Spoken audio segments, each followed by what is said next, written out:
Hello guys, magandang hapon. Yan, kakatapos lang natin nagpakain ng ating mga alagang mga hayop guys. Mga manok ito. Lalagay tayo ng tubig guys.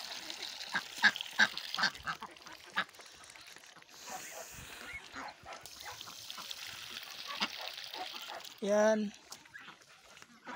Yan na yung iba guys.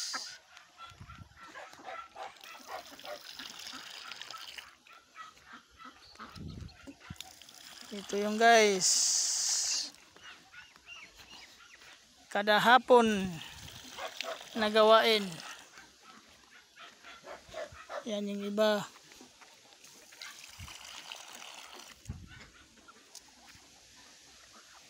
Yan, nakakalat sila guys. Yung iba nasa damuhan.